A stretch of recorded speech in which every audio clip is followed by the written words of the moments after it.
Nomination के बाद अब विवियन डिसेना को मेकर्स ने दे दी है एक और बहुत बड़ी पावर। क्या पावर है ये, और इस पावर के बाद क्या विवियन डिसेना पूरा का पूरा गेम पलट कर रख देंगे? आखिर विवियन डिसेना घर के अंदर दूसरी बार टाइम गॉड बने हैं।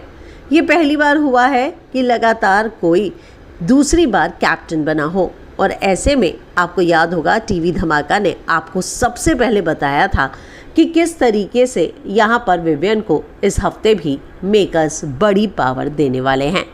अब टीवी धमाका आपके लिए एक और बहुत बड़ी और एक्सक्लूसिव खबर लेकर सामने आया है। तो क्या है ये खबर, चलिए हम आपको बताते हैं।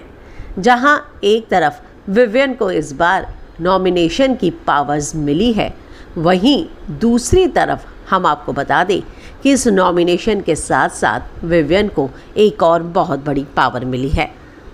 लगातार व्यूवर्स इस बार इस बात को सोचकर और देखकर हैरान थे कि मेकर्स ने इस बार कैप्टन के लिए और यूं कहे तो टाइम गॉड के लिए कोई एक अलग डेडिकेटेड कमरा नहीं बनाया।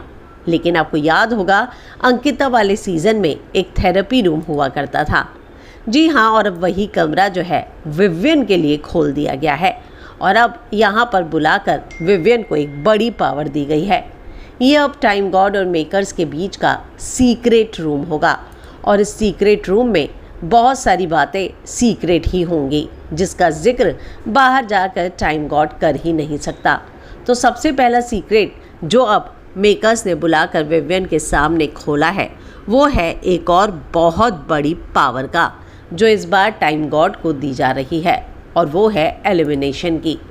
टाइम गॉड ने साफ साफ जो है इस बात की इंस्ट्रक्शन दी गई है उसको मेकर्स की तरफ से कि आपने नॉमिनेट तो कर दिए, लेकिन अब नॉमिनेशन में से ही 2 लोगों को चुनना है जिनको आप सीधे सीधे एलिमिनेट करना चाहेंगे अगर इस घर से एलिमिनेशन होता है तो यहाँ पर अब विवियन ने सोच समझकर 2 नाम दिए हैं, और वो 2 नाम हैं चुम और तजिंदर बग्गा के। जी हाँ, विवियन को लगता है कि इन दोनों का घर में कोई कंट्रीब्यूशन नहीं है, और ऐसे में ये दोनों घर में रहे या ना रहे इस बात से कोई फ़र्क ही नहीं पड़ता। हालांकि उसे लगता है कि चुम के जाने के बाद शायद करणवीर और अच्छे से खुलकर खेल पाए।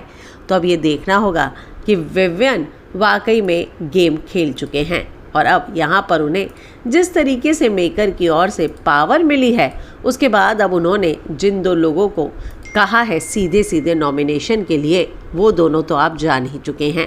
तो आपको क्या लगता है कि ये करके क्या सही किया विवियन ने या गलत? कमेंट में अपनी राय लिखकर ज़रूर बताएं।